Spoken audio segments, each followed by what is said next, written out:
The Educated Speaker Series is designed to provide a short, interactive, professional development opportunity for all facets of educators. It is a place where educators collaborate, share ideas, and learn together. Now, your host, Mr. Howard Fields.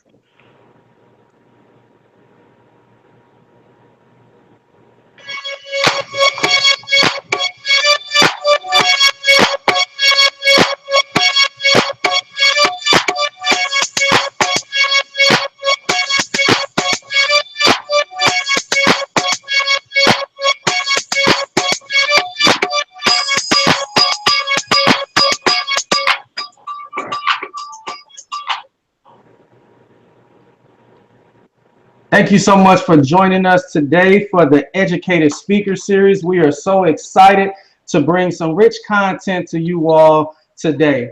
As a reminder, today is and always an interactive chat. You can follow us or you can participate using the hashtag ES Series. Again, hashtag ES Series. We will be monitoring Twitter tonight. We will ask for your participation in the form of a few questions, and you will be able to ask any questions. But without further ado, I would like to introduce tonight's guest. This outstanding person is the Executive Director of Communications for the Riverview Gordon School District since 2012. She helped to rebrand the entire district. She has experience dealing with local, national, and international media, specifically surrounding the Ferguson unrest. She continues to provide outstanding professional development on effective communication, serves on multiple boards, and get this, a huge Robin Thicke and New Edition fan. If we didn't already have our music for the introduction, we would have had Can You Stand the Rain? But we have Miss Melanie Powell Robinson. Miss Robinson, how are you this evening? I am very good. Thank you so much. Again, you have a lot of expertise. So I am going to ask our viewers to really interact with us for the first question before we get into things.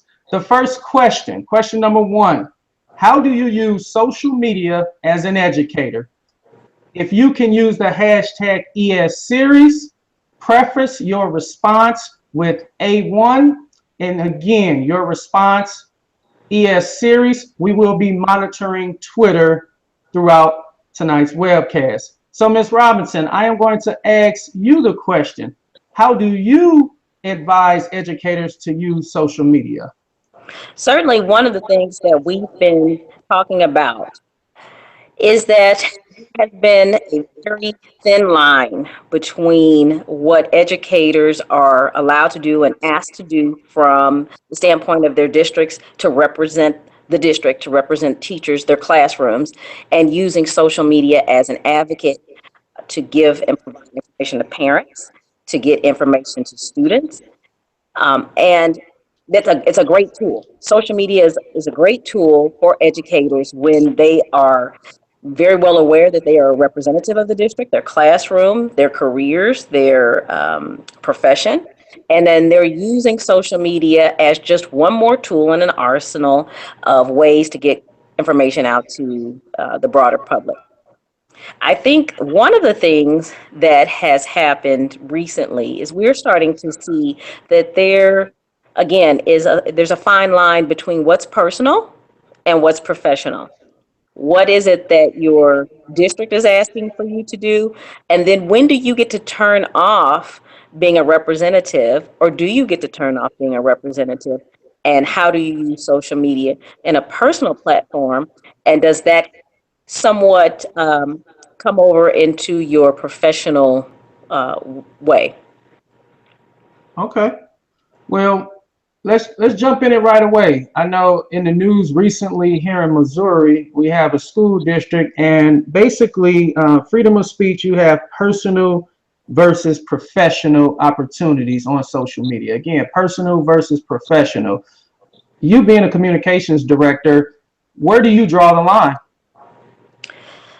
Honestly, I don't think anymore there is a line. I believe that as an educator, you're always an educator. There are a few professions where, unfortunately, community does not allow for us to turn it off.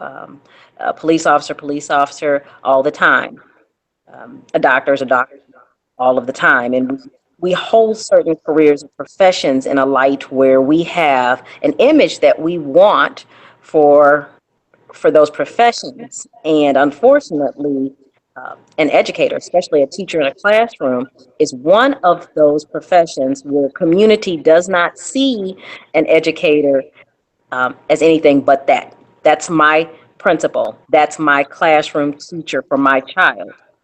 And it doesn't matter if it's after school hours, if we see images on social media that are daunting to us or have us to feel as if we are looking into the mind of someone who might have access to our child and what is presented in the classroom, and those go against our beliefs, there becomes a problem with community. So I really don't, I don't know if we ever get to turn off our educator status. Thank you.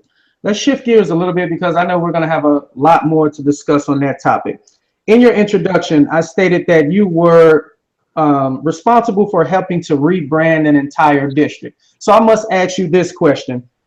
How did you strategically use social media as a tool to rebrand a district? That's really interesting. One of the first things that we did with Riverview Garden School District is actually we tried to pull back some of the informational tools that we had so that we could have one voice instead of many and multiple voices. We needed to recognize that in our community at the time, because of our classification at that time, we had a lot of negative perception and we had a lot of voices. We had a lot of great voices, but we had too many voices. So one of the first things that we did strategically was say, look, we need to have a social media account, a Facebook account, an Instagram account, and we needed one author, one person sending one message, and that would be clear. Once we recognized that we could get a lot of followers, we get a lot of parents that would be able to sign in and follow that one Facebook page, that one Instagram account. We recognize that, okay, now it's time for us to start allowing some of the different schools to branch out and do those other very specific social media partnerships with parents and community that flow at a smaller level or a lower level from just the district. So strategically, we decided one voice first. We got everybody on the same page. We did definitely a lot of speaking with our administrators to make sure that everybody was on that same page. Everybody knew what was expected. And then from there, we started to branch out and allow some creativity and allow some of the schools to have different voices. Thank you. Now, we all know that the preferred way of communication nowadays with a lot of our parents, a lot of our community members, social media. So once you all allow administrators, your different department heads, schools, etc., to engage with the community using social media as a tool, what were some of the things you wanted to make sure were in place so that it would not turn into a reactive means of trying to fix things? So that's a good point. We have looked at best practices. We look at what's happening across the nation, and we're also looking at what are good things that are going on in some districts that are larger than ours, both regionally and nationally. One of the items that you have to put in place is there has to be multiple sets of eyes, especially in our profession as educators. Community and parents just don't give us a pass for misspelled words, typos, things like that. So you've got to always have an extra set of eyes before posting. That was one of the things. Another thing is to just make sure that what you put out is time sensitive. Sometimes we have administrators from one particular school that want to post frequently. What we recognize is that just like underposting, it will keep parents from checking the page, whether that's Twitter, Instagram, Snapchat, Facebook. Overposting does the same thing. And those are conversations that you have to have. Strategic postings that are well thought out and purposeful, those are items that keep people engaged. And there's just a method to the timeliness of that. Now, let's just say, hypothetically speaking, I was one of those administrators who didn't necessarily want to put the school out there. We were dealing with a lot. And quite frankly, it gets to a point where, let's just say Twitter, if you're putting your school out there and you're focusing on the rebranding, it may get to a point where the administrator of the school may feel as if they're bragging, or they don't want to put some things out there. What is something that you would advise our viewers tonight to really put out there as a means of introducing themselves or welcoming the community into their classroom or their school? What is purposeful, and what is something that you would say, and I wouldn't necessarily put that out there as a teacher specifically? So one of the things that we have to be very, very mindful of, especially with Facebook and Facebook Live, there are families that for multiple reasons do not want their child to be on social media, and they don't want images of their children out in the electronic world. So you have to be very, very mindful of who you can take a picture of, and what does that look like for the community. So first and foremost, make sure that, I would say to all educators, check with your policies, your district policies about taking pictures. But understand that that is one of the things that parents like to see. Community likes to see engaged children doing awesome work in the classroom. I would not advise a teacher to post anything without their administrator seeing it and getting approval for it.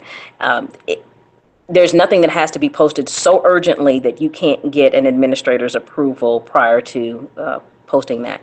There are a lot of things that look great to one person that another eye can say, in the background here, there's something going on that doesn't look like that's appropriate.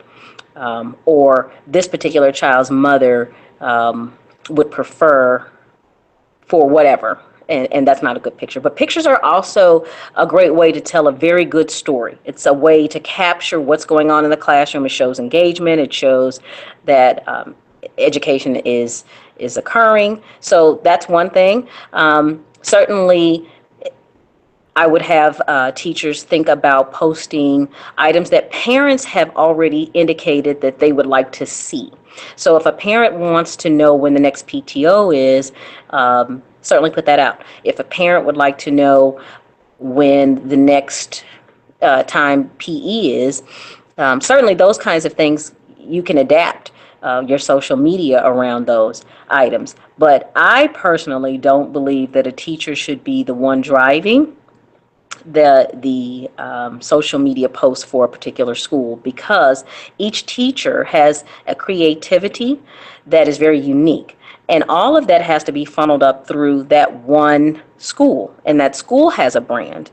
And everything inside of it has to be brought together, if you will. And that's the administrator's job, is to look through things and say, this is what needs to be out there. This is overdoing it. This is a good photo. This is not a good photo. We've already posted something like this. The district already has this information on its page, so we don't need to repost or retweet. All of that, that's the administrator's responsibility, if you will, to coordinate everything from each of the classrooms. Thank you. Speaking of Twitter and teachers, we have Miss Educator STL.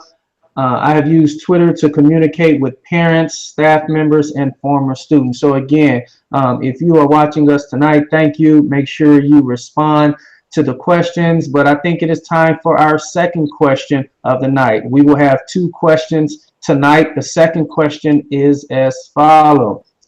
What advice would you give educators who are new to using social media? Please preface your response on Twitter with A2 and use hashtag ESSeries. So, Ms. Powell Robinson, I will ask you. I know you have been very instrumental in our new teacher orientation and all of that, how would you respond to that question? And I'll put the question up one more time. What advice would you give educators who are new to using social media? Your response, Ms. Powell Robinson. Um, First, I would ask, what is your personal brand, and what would you want to use social media for as an educator? If your personal brand is that you want to show how you as an educator are creative and lively and funny and are patient, whatever those attributes are that you decide is what your brand is going to be through using this social media, know that before you start posting. And make sure that every post subsequently follows in that. What you don't want to do is use social media and start social media as an educator for one purpose and then move to another purpose. So as an educator, if you're using social media as a tool to give information to parents and community, then make sure that you recognize that that's the purpose of that social media site, and therefore maybe things that are more personal or political in nature don't belong in that avenue. Speaking of political in nature, you took the next question from me. We just completed, I believe, a lot of different opportunities for voters to voice their support for different candidates. I know here in St. Louis, we have an election coming up for mayor. For newer teachers or teachers in general, educators for that matter, how would you advise them to proceed with their political views, exercising obviously their First Amendment rights, but they are still products as well as owners of their content, but they represent the brand of the district? How would you advise the team to proceed in that regard? I would say proceed very, very cautiously. You absolutely have a right to your opinion. And certainly we want everyone to feel like they are able to identify politically, philosophically, whatever their views are. The problem becomes when you're using a particular social media site and you've commingled your career avenue.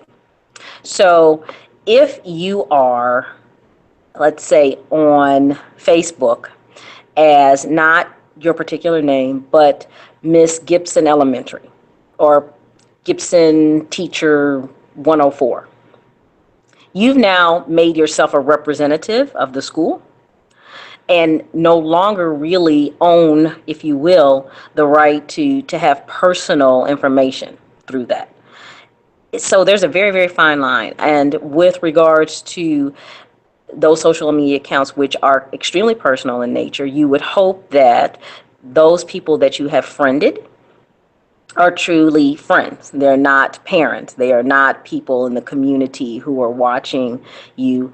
And they are not people who are going to take your political views and maybe interpret them as something that you are providing in the classroom, which quite honestly, that's conversation that many districts are having to have now. If your political views or if your personal views don't align with that of the district and they are on your personal pages, and you have friended parents or parents are following you, do the parents have the right to think that those ideologies roll over into your classroom and what you are presenting to students? It's a conversation that across the nation we are having to have, and it's an uncomfortable conversation, as certainly there are people who say I have the right to put whatever I want on my personal page, while there are others who say, you know, you lose that right when you become a representative of a district and start to place items about the school on that personal page. Thank you so much. I do want to remind our viewers tonight that you can ask a question The reason why I put that slide up because I have a question for you. Ms. Powell Robinson, let's just say you have a sibling or a child who is new into education. They are about to start their first year as a teacher, and they absolutely love social media. Let's just say it's a relocation situation where they are from Boston. Not that I'm going for the Patriots or anything like that, but let's just say they're from Boston. And they are able to keep up with their entire family through social media, good, bad, or indifferent. What are some things you must convey to them in order for them to still communicate with their family, but have a very successful opportunity to be involved in the community and everything it has to offer? I would say that certainly you want to have an opportunity to be with your family and to post things that are very important to your family. One of two things. If you are concerned that your minister or your uh, religious person might see something, that may be something that you don't post. Okay, especially if there are parents that you are friending or allowing to follow you, depending on the social media site. So if you are really intending to use social media just as an avenue to contact family members, I think that you're pretty good with making sure that you have your personal settings up and that you don't invite people to follow you, or you're not friending people who you don't know and who are really not people that are in your inner circle. And then you have control, and I'm going to assume we're talking about Facebook, you would have control over who sees what items you post. Now, with Twitter, Instagram, Snapchat, you don't have those controls. Anyone who wants to follow you is then able to do so. Now, with regards to someone who loves social media, if they have a professional page and a personal page in the same social media site, it might be easier for them to be able to recognize that on this particular site, I am a representative of the profession of education and my school district. And on this particular site, I can friend parents and others who might want to know what's going on in the school district. That's very different from what I ate for dinner and where I was partying on a particular evening. Those are very separate items, and they could potentially use their personal page as seriously that, just personal information. But I would very much warn young people who love to put their entire lives out on social media to understand that it's not just the educational profession that's looking, but there are lots of organizations and businesses who have already been very clear that they are trolling sites because they are looking to see what kind of character a person has as an employee. And they're making decisions about promotions and hires and fires based on what they see. And the biggest issue is this is information that we are voluntarily showing people. This is not something that an organization or a business has to dig up. This is what we are voluntarily posting for people. So you have to be very, very careful about that. So in a nutshell, I would tell my very eager daughter, basically, if you don't want it to be seen by the rabbi, the pastor, it's certainly not something that should be on electronic media to be out there forever. Thank you. Which media platform do you use the most, or have you had the most success with connecting with parents? Right now, as much as young people laugh, Facebook is still the best. Facebook is the best avenue right now for school districts. And the reason for that is there's not a limit of space issues like you see with Twitter. And Instagram is really much more about photos themselves. And while we use all three, we certainly can put a lot more information, if you will, on Facebook, and also receive information more directly from parents who also have Facebook accounts. So right now, while there's just a ton, Kik and Snapchat and all kinds of other avenues that pop up, Facebook still seems to be the number one way for us to get information out to parents at this time. Slightly different approach. What about for students? Because I believe there are times, especially if you're in a district where you have high schoolers and it's not just a K-8, how do you reach your student population? Believe it or not, text messaging is very popular. Students don't really like a lot of information, and while they're on social media a lot, they're still on Facebook quite a bit. Many of the older students are on Twitter, Instagram, they're on quite a bit, and Snapchat only for those in their circle.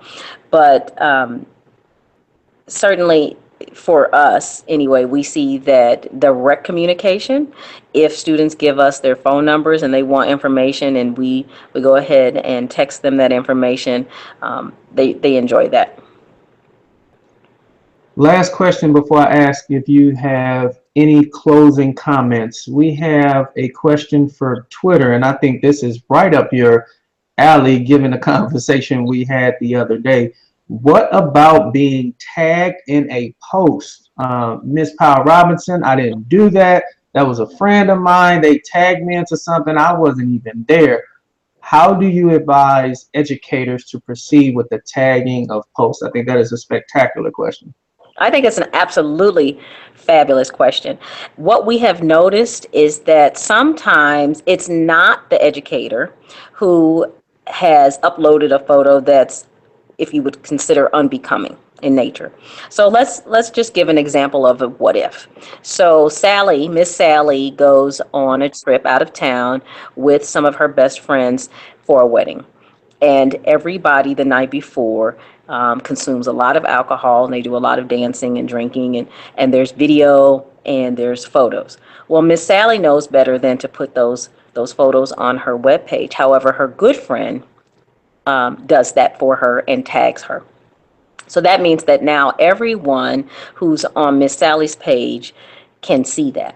One of the first things that I always do anytime that I personally go out is indicate to everyone, look, I am someone who's in the media a lot.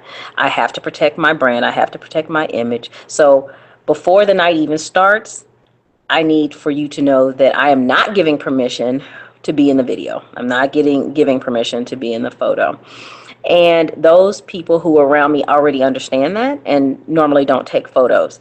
Those who have taken photos of me in outside areas and have tagged me, I immediately untag myself, and then I pick up the phone and or DM, direct message that particular person and indicate why that's a problem for you.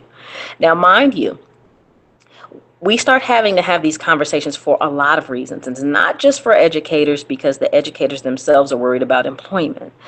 But there are other issues. There are issues where perhaps a person does not want their location, their physical location, to be documented for whatever reason.